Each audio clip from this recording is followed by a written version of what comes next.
Hola y bienvenidos a Modo Fundamental.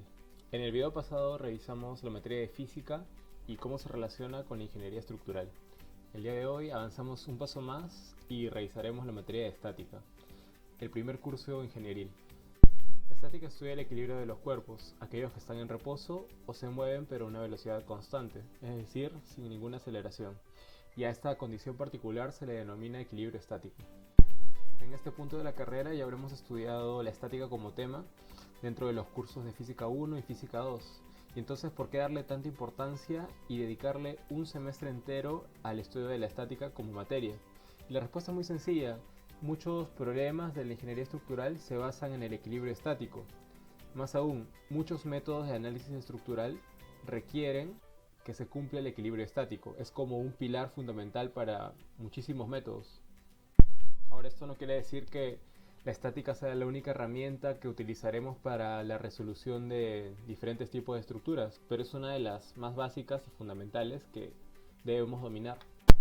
Generalmente cuando uno empieza a trabajar en una oficina de diseño estructural, está muy emocionado por empezar a realizar modelos matemáticos en los software comerciales, empezar a dibujar la estructura, aplicar las cargas, definir casos de carga y etcétera, muchas cosas más que forman parte del modelamiento estructural.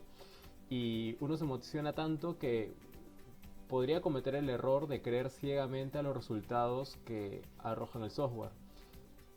Ahora, inicialmente es un poco complicado entender si es que los resultados que está arrojando el software son correctos o son incorrectos, si son válidos o no son válidos. Por lo general uno cuando tiene experiencia o va ganando la experiencia se va dando cuenta de por qué está bien y por qué está mal.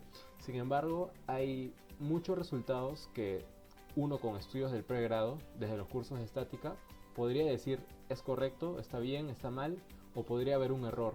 Entonces es por eso que la estática y el dominio de ella es una herramienta, yo diría, que sirve muchísimo de cara a la revisión de modelos, a la elaboración de modelos y poder uno mismo autoevaluarse que tan bien está realizando un modelo matemático en los software que uno puede utilizar y verificar manualmente y validar los resultados que obtengamos. Además de ello, hay muchísimos casos prácticos que se pueden resolver utilizando como herramienta únicamente la estática. Por ejemplo, en el análisis de una viga simplemente apoyada, uno puede obtener las fuerzas internas necesarias a partir de un sistema de cargas utilizando únicamente la estática, sin necesidad de modelar en un software comercial el frame apoyándolo, cosa que puede tomar entre 5 a 10 minutos en el peor de los casos, cuando manualmente puede tomar 2 a 3 minutos, y para eso simplemente se necesita entender y saber estática. Bien, ahora que entendemos más acerca de su importancia, revisaremos los temas que se ven dentro de este curso. Bueno, hay muchísimos temas, pero yo he seleccionado aquellos que personalmente considero más importantes en el desarrollo de la carrera de ingeniería estructural, desde el pregrado hasta el día a día en una oficina. Y como tema número uno empezaremos con vectores. Nuevamente, ya lo hemos visto en física 1, nuevamente en física 2, pero en estática se vuelve a ver, es como un tercer repaso, y básicamente lo que se ven son vectores de fuerza, vectores de posición, operaciones vectoriales, que es algo que se debe dominar desde el curso de estática, incluso desde antes de física, y repasaremos la regla de la mano derecha, que es una herramienta que se utiliza diariamente en las oficinas de diseño. Yo lo hago casi todos los días, de hecho todos los días, y más adelante explicaré por qué es tan importante. Como tema número 2 veremos la resultante de un sistema de fuerzas, veremos como subtemas el momento de una fuerza bajo formulación escalar, el momento de una fuerza bajo formulación vectorial, en la cual haremos uso nuevamente de la muy valiosa regla de la mano derecha. Veremos la reducción de un sistema de fuerzas a una fuerza y un par, y veremos el momento de una fuerza respecto a un eje. Como tema número 3 veremos el equilibrio de un cuerpo rígido. Nuevamente ya lo hemos visto desde física 1, pero esto es nuevamente como un repaso, pero adicional a eso lo veremos desde un enfoque un poco más ingenieril, con problemas que se acercan más a las condiciones reales. Bueno, aproximadamente reales, pero con situaciones más cotidianas en la ingeniería estructural. Veremos las condiciones para el equilibrio como subtema. Veremos también los tipos de apoyo que puede tener un sólido rígido y nuevamente el diagrama de cuerpo libre, que es una herramienta muy importante. Dentro de este tema yo insistiré en el diagrama de cuerpo libre. Esta es una herramienta fundamental para la resolución de problemas de ingeniería estructural. Sin un buen entendimiento de lo que es un diagrama de cuerpo libre, sin saber cómo plantearlo, básicamente no se podría resolver ningún problema de ingeniería estructural. El diagrama de cuerpo libre nos permite aislar el cuerpo o la parte de un cuerpo que queremos analizar y poder visualizar las cargas a las cuales está sujeto. Entonces, en una estructura convencional se compone por diversos elementos estructurales. Para poder analizar, por ejemplo, dentro de un edificio, quiero aislar un solo pórtico, tengo que hacer un diagrama de cuerpo libre, digamos, de este pórtico para entender cuáles son las cargas a las cuales está sujeto. Entonces, es importante dominar esto del diagrama de cuerpo libre, de hecho se ve desde física y ahora se hace un poco más de énfasis en el curso de estática con casos un poco más reales. Pero lo que sí es importante es, si bien se aísla un cuerpo o parte de un cuerpo, no hay que dejar de pensar en que este cuerpo o este elemento forma parte de un sistema. Entonces, si bien se puede analizar mediante el diagrama de cuerpo libre una parte de un sistema, no hay que olvidar que forma parte de ese mismo sistema y muchas veces en el diseño, muchas veces no, siempre en el diseño estructural se piensa cada parte tanto como individual, así como su comportamiento dentro de todo un sistema. Porque así es como funcionan las estructuras, como todo un sistema de elementos que se pueden diseñar independientemente, pero con ciertos criterios que garanticen que la estructura en su conjunto se comporta adecuadamente ante las diferentes cargas que pueda sufrir. Como otro subtema interesante dentro del tema número 3, encontramos a los apoyos o restricciones a los cuerpos rígidos, es decir, cuáles son aquellos tipos de apoyo sobre los cuales se puede apoyar una estructura, valga la redundancia, y qué tipos de reacciones generan estos apoyos sobre la estructura. Existen, si pueden revisar los libros de estática, infinidad de apoyos, muchísimos tipos de apoyos, pero principalmente en los proyectos estructurales se trabaja con tres, que es el apoyo deslizante, o también denominado apoyo móvil o carrito, el apoyo simple y el apoyo tipo empotramiento. En muchísimos proyectos estructurales es bastante común tener apoyos simples y empotramientos. Por ejemplo, en un edificio basado en pórticos, las columnas o alguna columna de ese pórtico baja hasta la cimentación, la recibe una zapata, y en el caso en que el suelo sea muy rígido, se podría asumir que la columna está empotrada en la zapata. Ese es un ejemplo bastante cotidiano de empotramiento en un proyecto estructural.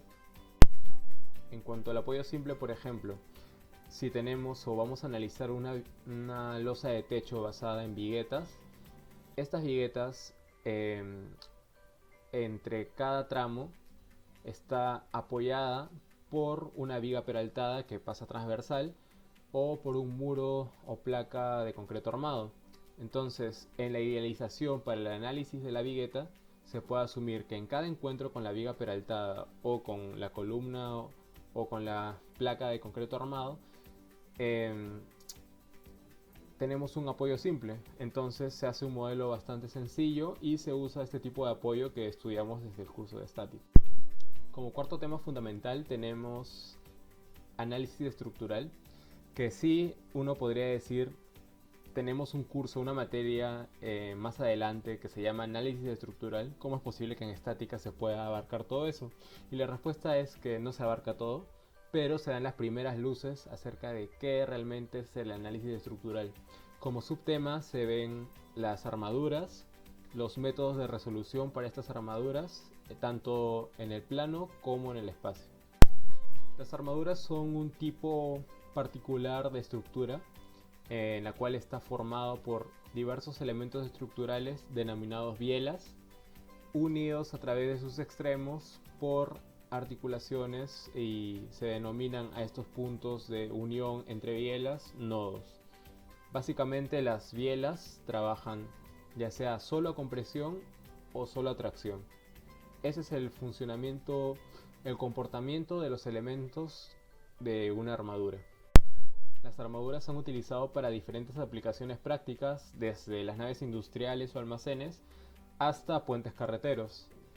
Inclusive, la Torre Eiffel es una gran armadura espacial en la cual todos sus elementos están unidos a través de nudos trabajando a compresión o a tracción según sea el sistema de cargas. Cuando lleguemos al curso de análisis estructural 1 voy a darles más detalles acerca de el enfoque que se le quiso dar a este tipo de estructura, cómo es que se logró una eficiencia para determinadas aplicaciones utilizando un montón de elementos denominados bielas en vez de utilizar un gran pórtico de concreto armado, de acero, y por qué es más eficiente para ciertas aplicaciones respecto a otros sistemas estructurales. Así también en este tema de análisis estructural veremos o entenderemos qué significa resolver una estructura, que es básicamente resolver todas las fuerzas que están actuando sobre los elementos que la componen, elementos, conexiones y apoyos. Entonces, en este tema, nosotros afirmaremos que ya hemos resuelto una estructura cuando hallemos qué carga de compresión o tracción tiene cada barra o cada biela que conforma la armadura ante determinado sistema de cargas. En cursos posteriores aprenderemos cómo utilizar estas cargas para proceder con el diseño estructural, para poder dimensionar y seleccionar qué perfil funciona mejor para un caso o para el otro, pero eso lo veremos más adelante, y en este momento es importante aprender a calcularlas a través del método de nodos o método de secciones. Como tema importante número 5 tenemos a las fuerzas internas. Aquí se abarcan los subtemas de las fuerzas internas que se desarrollan dentro de diferentes elementos estructurales, las relaciones entre los sistemas de cargas, las fuerzas cortantes y los momentos flectores o flexionantes que actúan sobre los diferentes elementos estructurales. Este capítulo es probablemente el más importante de toda estática.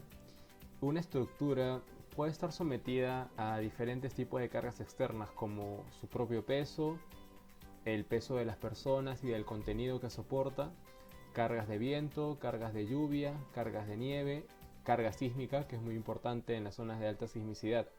Y el tema es que todo este conjunto de cargas externas actúa sobre la estructura, están aplicadas en determinado punto o en determinada zona, y desde ahí recorre todo un largo camino a través de los elementos estructurales hasta la cimentación, y en donde finalmente se disipa en el suelo de emplazamiento.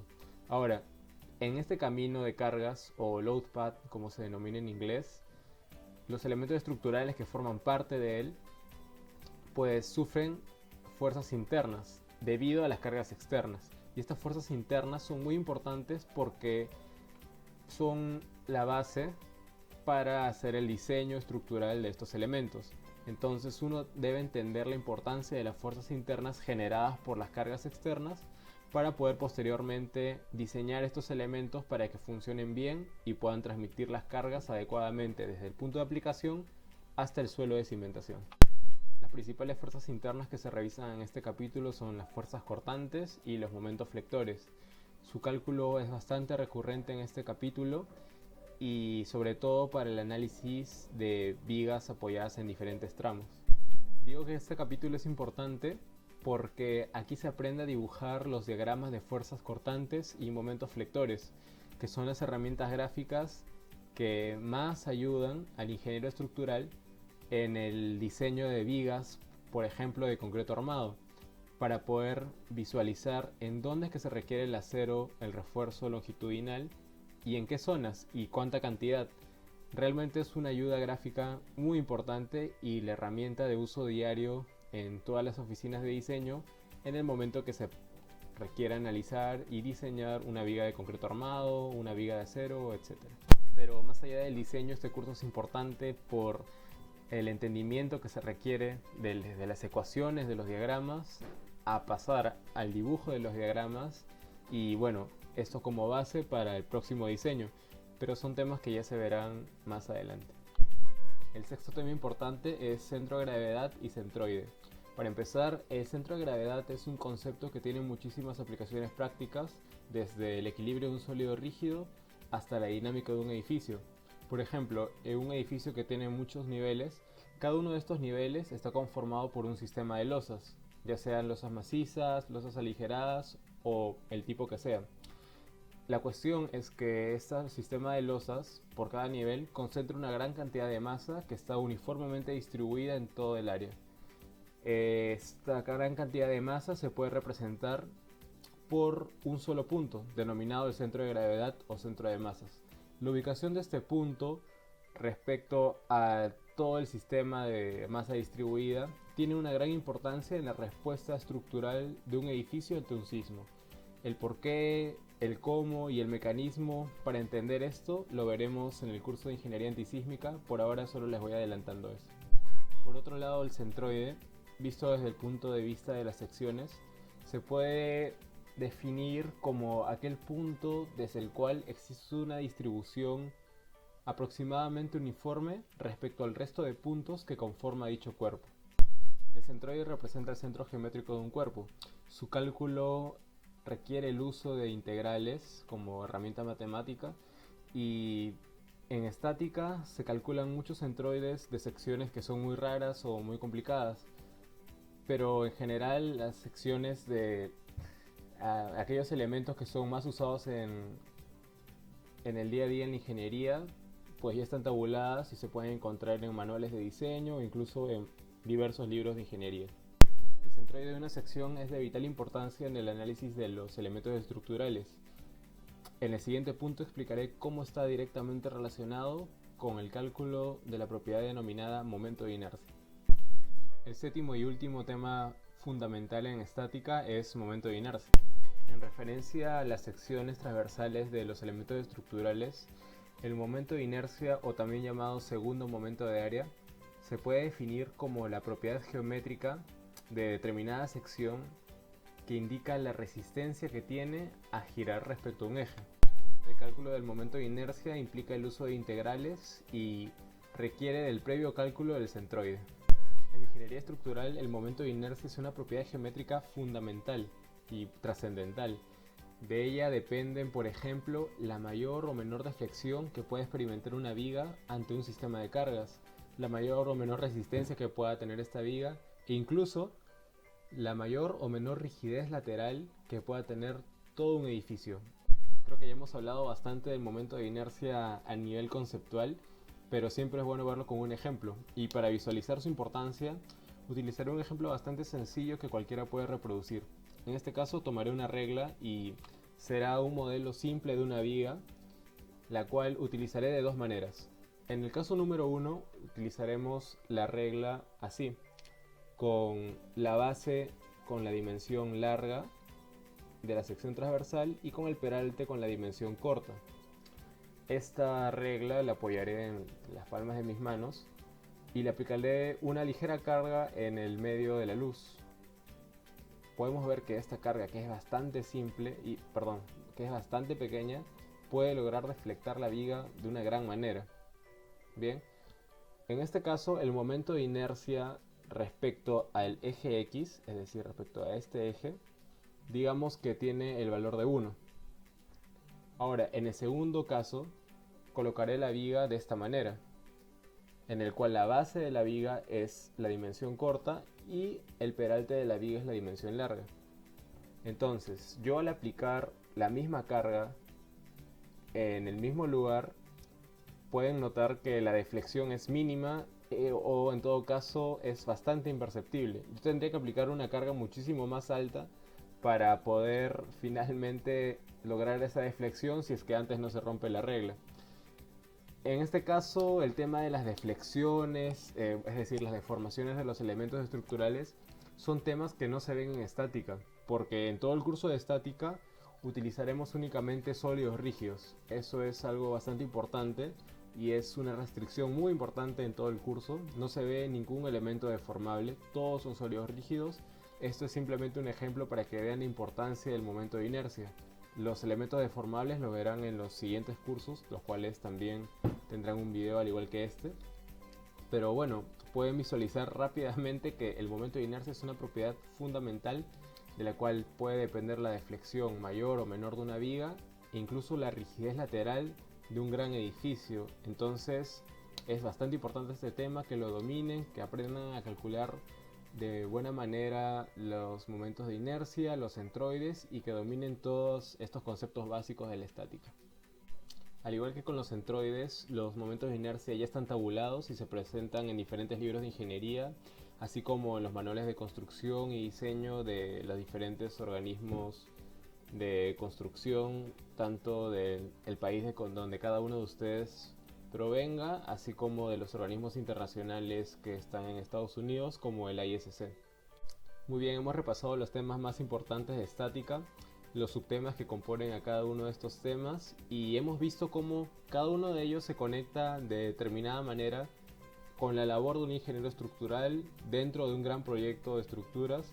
Cada uno aporta un granito de arena, ninguno es, digamos, más importante que el otro, todos tienen determinada importancia en determinados momentos del análisis y diseño de un proyecto estructural. Y finalmente, cada vez que avancemos en los videos, entraremos en proyectos o en problemas o en situaciones que son cada vez más realistas, en los que ya podamos palpar una viga, una columna, un sistema estructural, y ya no solo hablar de puntos o de sólidos rígidos X como hemos venido desde el inicio. Pero recuerden que esto es la base, estos son los primeros pasos, y poco a poco nos acercaremos a el ideal, nos acercaremos a las estructuras reales, y para que podamos predecir cómo se comportan, en base a esto diseñarlas de la mejor manera y poder así salvaguardar la vida de los ocupantes de las diferentes estructuras que proyectemos. En el siguiente video recorreremos el camino de la resistencia de materiales 1. Veremos muchos conceptos muy importantes y que nos acercan más a la realidad del comportamiento de los elementos estructurales. Muchas gracias por llegar hasta aquí. Si es que tienen alguna duda, sugerencia o comentario acerca de los temas que hemos repasado, o algo más que les gustaría repasar, pues no se olviden de dejarlo en la caja de comentarios. Yo en cada video me propongo hacer contenido de calidad y bueno, guiarlos como fue mi intención inicial, como es mi intención inicial en este camino de la ingeniería estructural, desde el pregrado hasta el día a día en una oficina de diseños. Nos vemos en el siguiente video de estructurales. Chao.